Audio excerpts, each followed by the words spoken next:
Hello everyone, आप सबका स्वागत है मेरे चैनल एवरीडे स्पार्क में। आई होप आप सब ठीक होंगे। दोस्तों, मैंने सोचा है आप सब की आसानी के लिए सोशल साइंस के सब्जेक्ट्स की रीडिंग करूं और इम्पॉर्टेंट पॉइंट्स नोट करके आप सब के साथ शेयर करूं, ताकि आप लोग टेस्ट देने के लिए, स्पेशली एग्ज़ाम के लिए सारे चैप्टर्स की रीडिंग के चक्कर में ना पड़ें। सोशल साइंस के subjects means history, political science, geography and economics from 6 to 12 class. इन सब सब्जेक्ट्स की रीडिंग करूँगी और इम्पोर्टेंट पॉइंट्स बता दूँगी। तो चलिए शुरू करते हैं। सबसे पहले हिस्ट्री से। हिस्ट्री 6 क्लास की हिस्ट्री के फर्स्ट चैप्टर से, ठीक है।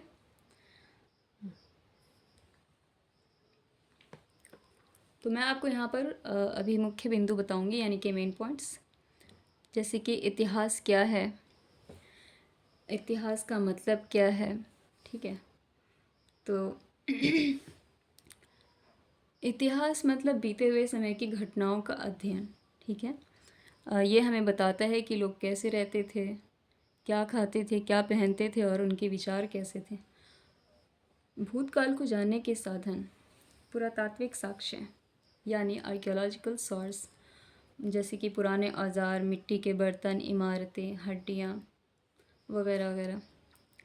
और रिटन एविडेंसेस भी थे, जैसे कि लिटरेरी सोर्सेज यानी कि लिखित साक्ष्य, पुराने ग्रंथ, शिलालेख, ताम्रपत्र, हाथ से लिखे गए रिकॉर्ड्स, ठीक है।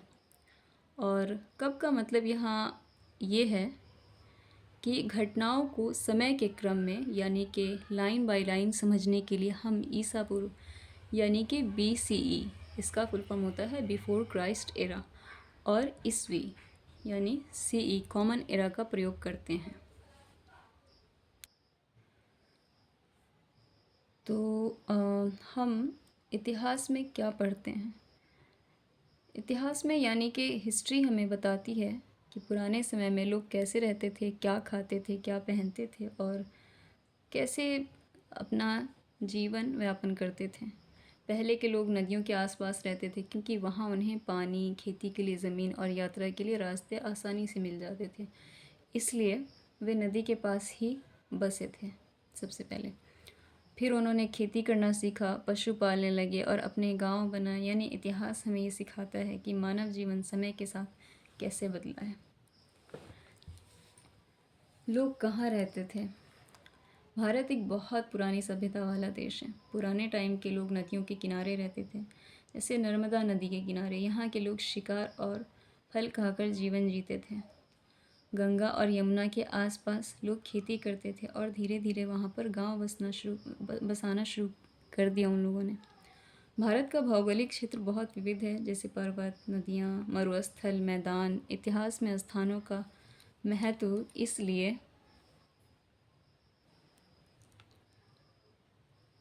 है क्योंकि लोग जहाँ रहते थे वहाँ की भौगोलिक स्थिति उनके जीवन पर असर डालती थी।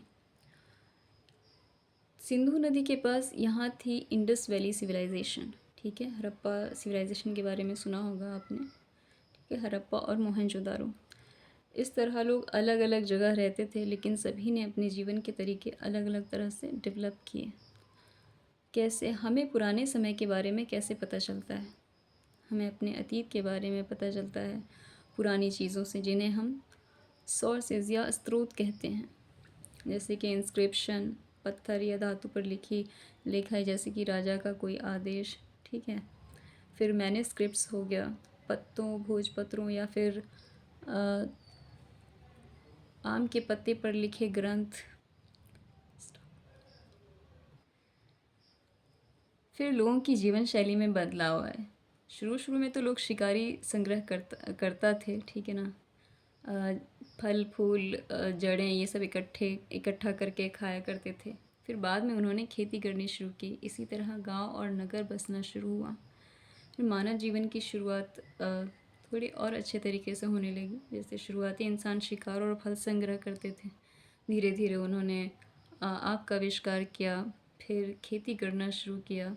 इस तरह से उनका जीवन बेहतर होने लग गया। हम इस चैप्टर के शीर्षक पे थोड़ा सा ध्यान देते हैं, यानी कि हमारा अतीत। यहाँ अतीत शब्द का इस्तेमाल बहुवचन के रूप में किया गया है, ठीक है। ऐसा इस तथ्य की ओर ध्यान दिलाने के लिए किया गया है कि अलग अलग समूह के लोगों के लिए इस अतीत के अलग अलग मायने थे। उदाहरण के लिए पशुपालकों या कृषकों का जीवन राजाओं और रानियों के जीवन से बहुत अलग था।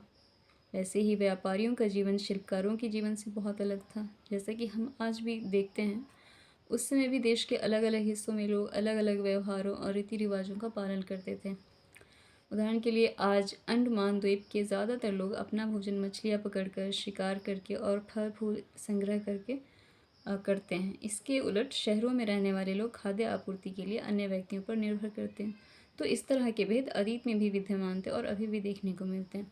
ठीक है दोस्तों, तो हमारे अतीत के चैप्टर से ये कुछ इम्पोर्टेंट पॉइंट्स थे। आई होप कि ये आपके लिए हेल्पफुल हों, और अगर आप चाहते हैं कि इस चैप्टर को डिटेल में रीड करूं तो प्लीज़ कमेंट करके बताइएगा। तब तक के लिए गुड बाय।